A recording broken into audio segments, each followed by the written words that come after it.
एक old man ने एक लड़की पर बहुत सारे एहसान किए थे, तो उसकी वो मिस्ट्रेस बन जाती है। पर प्रॉब्लम तब आए जब ओल्ड मैन के बेटे को उसी लड़की से प्यार हो जाता है। क्या एहसानों के बोझ के तले इनका प्यार डूब जाएगा? या हम आज की हमारी मूवी द मिस्ट्रेस ये 2012 की एक फिलीपाइन की मूवी में देखेंगे। अगर आपको ये वीडियो अच्छा लगता है तो प्लीज़ इसे लाइक और कमेंट जरूर कर दीजिएगा। और बिना किसी देरी के एक्सप्लेनेशन स्टार्ट करते हैं। मूवी स्टार्ट होती है और हम हमारे मेन कैरेक्टर जेडी और सारी इन दोनों को एक बुक स्टोर में देखते हैं। जेडी ने उसे देखा और उसे बहुत ही अच्छी लगती है। सारी ने भी उसे पूरी तरीके से नोटिस किया, पर वो ज़्यादा उसे कुछ भाव नहीं देती। उसे एक सूट के ऊपर बुक बहुत ही अच्छी लगी थी, पर वो ज़रा कॉस्टली थी, तो रख कर वो चली जाती है। जेडी कहता है कि अगर तुम्हें बुक पसंद है तो तुम्हें बाय करनी चाहिए। इसका कवर भी उसने निकाल दिया। उसे अपना नाम बताता है, पर कॉल आने की वजह से वो ज़रा डिस्ट्रैक्ट हो गया, तो सारी वहाँ से चली जाती है। बाहर बारिश हो रही थी, तो जेडी ने कहा कि हम कॉफ़ी पीते हैं। सारी कहती कि जो भी चीज़ तुम चाहते हो ये हमेशा तुम पा नहीं सकते। जेडी कहता है कि मैं कभी भी गिव अप नहीं करता और उस वजह से सब कुछ पा लेता हूँ। उसने कहा कि अगर तुम मेरे साथ कॉफ़ी पियोगी तो बुक में तुम्हें गिफ्ट दे दूंगा। वैसे भी बारिश चल रही है, तुम जा नहीं पाओगी। सारी फिर भी मानती नहीं, तो उसने कहा कि मैं 10 तक काउंट डाउन करता हूँ। अगर 10 तक ये बारिश ख़त्म नहीं होती तो मेरे साथ कॉफ़ी पीना।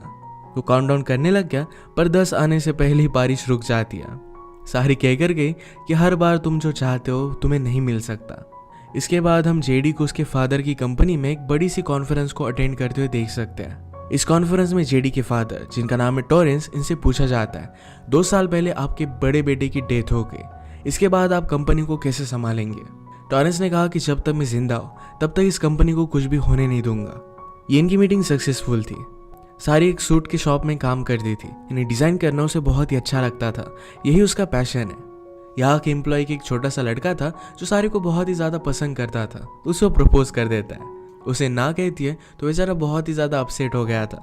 नेक्स्ट सीन में हम जेडी को एक लड़की के साथ देखते हैं। वो लड़की कहती कि शायद मुझे तुमसे प्यार हो रहा है, पर जेडी इसके लिए मना कर देता है। उसने कहा कि हमें हमारी लाइफ को कॉम्प्लिकेट नहीं करना चाहिए। सारी के घर पर उसकी मदर, ग्रैंड मदर और उसके ब्रदर सिस्टर्स थे। ग्रैंड मदर की तबीयत हमेशा ख़राब रहती है, उसे भूलने की बीमारी है, तो सारी ने हमेशा उनका ख्याल रखा है। ग्रैंड मदर भी सारी पर बहुत प्राउड थी। जब सारी बहुत छोटी थी तभी उसके फादर की डेथ हो गई थी और उसकी मदर अपने बॉयफ्रेंड के साथ भाग गई थी। हमेशा ग्रैंड मदर ने उनका ख्याल रखा था, तो इस वजह से अपने ग्रैंड मदर से बहुत प्यार करती है। अगले दिन जेडी अपने पार्टनर के साथ सारी के ऑफिस में आता है। जेडी के फादर की इतनी बड़ी कंपनी है, पर फिर भी एज आर्किटेक्ट वो कहीं और काम करता है, क्योंकि अपने फादर से उसकी बनती नहीं। जेडी को एक बहुत बड़ा क्लाइंट चाहिए था, पर वो अपने सूट इसी शॉप से सिलवाता है। इस शॉप को भी रेनोवेटिंग की ज़रूरत थी, तो जेडी ने कहा कि अगर हम यहाँ पर अच्छे से काम करते हैं तो एक बड़ा क्लाइंट भी हमें मिल सकता है। इसी वजह से उन्होंने जॉब ले लिया। सारी यहाँ पर जेडी को देखकर सरप्राइज थी। जेडी भी उसके पीछे पीछे आ गया। अपने फ़ोन से उसे वो कैप्चर कर लेता है, उसे फिर से नोटिस करती है। जेडी ने कहा कि जब भी कोई लड़की मुझे इस तरीके से देखती है तो मेरे वो कपड़े निकालना चाहती है। सारी कहती कि पहले तो मैं तुम्हारी पैंट निकालना चाहती हूँ, ये बहुत ही घटिया है, इसमें तुम बहुत ही शॉर्ट लगते हो। जेडी इस पर बहुत हंसा। वो कहता है कि पूरे वीक में तुम्हारे बारे में सोचता रहा, क्या मेरे साथ कॉफ़ी पर चलोगी? पर सारी इस बार भी उसे मना कर देती है। उसे फिर से एक इम्पॉर्टेंट कॉल आ जाता है, तो उसे जाना पड़ा, पर उसे कहकर जाता है कि मैं तुम्हें पाना चाहता हूँ और पाक कर रहूँगा। संडे को जेडी अपनी मदर से मिलने के लिए गया। मदर कहती कि अब तुम्हें कंपनी का काम संभाल लेना चाहिए। जेडी कहता है कि फादर को मेरी कोई भी ज़रूरत नहीं है, वैसे भी हम दोनों की विजन मैच नहीं करती। अगर बड़े भाई जिंदा होते तो मेरी किसी को ज़रूरत भी नहीं पड़ती। मदर ने कहा कि फादर के जाने के बाद तुम्हें ही सब कुछ संभाल लेना है, अभी से तुम्हें काम करना स्टार्ट कर देना चाहिए। पर जेडी इसके लिए नहीं मानता। एक दिन जेडी खुद सारी के लिए कॉफ़ी लेकर आया। आज थर्सडे था, तो एम्प्लॉयज़ कहती कि आज उसका ऑफ होता है। सारी एक हाउस में आई, वहाँ पर सब कुछ वो रेडी करती है। उसने खाना वगैरह बनाया और उसके बाद टोरेस उसे मिलने के लिए आया। टोरेस जेडी के फादर है। ये एक दूसरे के साथ 5 साल से रिलेशनशिप में है और एक दूसरे को बहुत लाइक करते हैं। टोरेस ने कहा कि जो बिजनेस बुक मैंने तुम्हें पढ़ने के लिए कही थी, क्या तुमने वो पढ़ डाली? सारी उसमें उतना ज़्यादा इंटरेस्टेड नहीं थी। टोरेस कहते कि मैं तुम्हें एक बिजनेस बना कर दे सकता हूँ। सारी ने कहा कि ऑलरेडी आपने मेरे लिए बहुत कुछ किया है। टोरेस उसको ज़िंदगी भर के लिए एक बहुत ही अच्छा बिजनेस रेडी कर देना चाहते थे। वो अपने बिजनेस की प्रॉब्लम बताते कि सब लोग ज़रा डर रहे क्योंकि 2 साल में मैं रिटायर होने वाला हूँ। टोरेस ने कहा कि मेरे छोटे बेटे को मेरा बिजनेस संभालना चाहिए, पर वो मानता ही नहीं। अब जब वो सारी के साथ है तो ये कुछ भी वरी नहीं करना चाहते। उसके साथ अपना टाइम वो एंजॉय करते हैं। उन्होंने उससे पूछा कि क्या तुम्हारा कोई बॉयफ्रेंड है? सारी कहती कि मैं किसी में भी इंटरेस्टेड नहीं हूँ। टोरेस ने कहा कि तुम पूरी ज़िंदगी मेरे साथ नहीं रह सकती, तुम्हें एक अच्छा पार्टनर ढूंढ लेना चाहिए। जेडी अपने मदर से मिलने के लिए जाता है। मदर बहुत ही ज़्यादा ड्रंक थी क्योंकि उसे टॉरेस के अफेयर के बारे में पता है। मदर ने कहा कि अब तुम्हारे फादर का किसी यंग लड़की के साथ अफेयर चल रहा है। उनके गुजर जाने के बाद उन्होंने उसके लिए कुछ पैसे भी रखे हैं। इस बात से वो बहुत ही ज़्यादा डिस्टर्ब हो गई थी। जेडी कहता है कि आप डिवोर्स क्यों नहीं लेती। मदर कहती कि मैंने तुम्हारे फादर से प्यार किया है, अब वो जैसे भी है मेरे पास कोई भी ऑप्शन नहीं है। तुम भी लाइफ में कभी किसी से प्यार करोगे और उनके सारे फॉल्ट होते हुए भी उनसे प्यार करते रहोगे। अगले दिन जेडी गुस्से में अपने फादर से मिलने के लिए गया।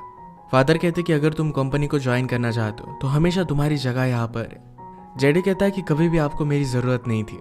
जब मैं यहाँ पर काम कर रहा था तो हर दिन आपने मुझे याद दिलाया कि मैं कितना बड़ा नालायक हूँ।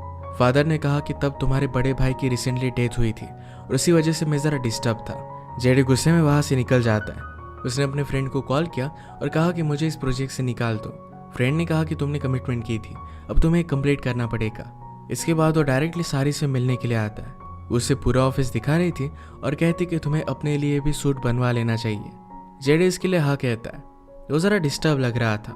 सारी उसका मेजरमेंट ले रही थी पर वो ज़्यादा डिस्टर्ब होकर वहाँ से चला जाता है। कल वो सारी के लिए कॉफ़ी लेकर आया था जिसके लिए उसे थैंक यू कह दिया। उसके डिस्टर्ब होने का पीछे का रीज़न ये था कि अपने फादर को उसने कन्फ्रंट किया और फादर ने उसे सारी के बारे में बता दिया था। ये उसे एक बहुत ही बड़ा शॉक लगता है। अपना दिल हल्का करने के लिए अपने फ्रेंड को ये सारी बात वो बता देता है। नेक्स्ट सीन में हम देखते हैं कि जेडी की मदर ने एक पेंटिंग मंगवाई हुई थी। एक बार मदर का भी एक आर्टिस्ट के साथ अफेयर हुआ था, उसी की पेंटिंग वो बाय करती रहती है। इस बात के बारे में टॉरेंस को पता था। मदर ने कहा कि पहले तो अफेयर तुमने किया था। टॉरेंस कहते कि मैंने अफेयर किया पर तुमने उससे प्यार किया था। जेडी ने सारी को इग्नोर करने की बहुत कोशिश की पर उससे दूर नहीं रह सकता। उससे पूछता है कि क्या तुम मेरे साथ डेट पर चल सकती हो। उसे फिर से मना कर दिया पर इस बार वो गुस्सा हो गया। वो कहता है कि तुम भी मुझे लाइक करती हो, इसमें प्रॉब्लम क्या है। वो बेसिकली उसे फोर्स करने लग गया था तो सारी ने एक पिन लेकर उसे मारा और वो अपना कॉल उठाने के लिए चली जाती है। उसे पता चला कि ग्रैंड माँ मिसिंग है। जेडी उसके साथ ग्रैंड माँ को हर जगह पर ढूंढने की कोशिश करता है। फाइनली उन्हें वो मिल ही गई। सारी के ब्रदर्स और सिस्टर के साथ उसने टाइम स्पेंड किया। सुबह उसने जो भी किया था इसके लिए उसे सॉरी कहता है। सारी ने भी उसे थैंक यू कहा। वो अपनी फैमिली की सारी सिचुएशन समझा देती है। टॉरेस के साथ उसकी जो भी रिलेशनशिप है इसके बारे में भी उसने उसे बता दिया। वो कहती कि हर थर्सडे मुझे उससे देना पड़ता है। ये सब जानने के बावजूद भी जेडी उसे डेट के लिए पूछ रहा था तो सारी मान गई। डेट पर सारी जेडी से कहती है 5 साल से मैं लोगों से झूठी कहती आ रही हूँ। कल फर्स्ट टाइम ऑनेस्टली मैंने तुम्हें सब कुछ बता दिया था। सारी जेडी को टॉरेंस ने उसे जो घर दिया था इसमें लेकर आई। वो कहते कि टॉरेंस के बेटे की जब डेथ हो गई तो बहुत ही डिस्टर्ब था। सब लोग उससे दूर चले गए थे, उसे सहारे की ज़रूरत थी। टॉरेंस ने हमारी फैमिली को बहुत सपोर्ट किया था, इसी वजह से मैंने उसे सहारा दिया। जेडी कहती कि तुम एहसानों की वजह से दब चुकी हो, तुम इस सब से बेटर डिजर्व करती हो। जेडी ने सब बात जब अपने फ्रेंड को बताई तो फ्रेंड कहता है कि तुम ये कर क्या रहे हो। जेडी कहता है कि मैं उससे प्यार करने लग गया और मैं उसे बचाना चाहता हूँ। एक रात उसने सारी को ड्रॉप किया और उसने कहा कि मैं तुम पर गिव अप नहीं करने वाला। एक दिन आएगा जब तुम थर्सडे को किसी के पास भी नहीं जाओगी। मैं सारे दिन तुम्हारे साथ स्पेंड करूँगा तो एक दिन भी तुम मेरे बिना नहीं जी पाओगी।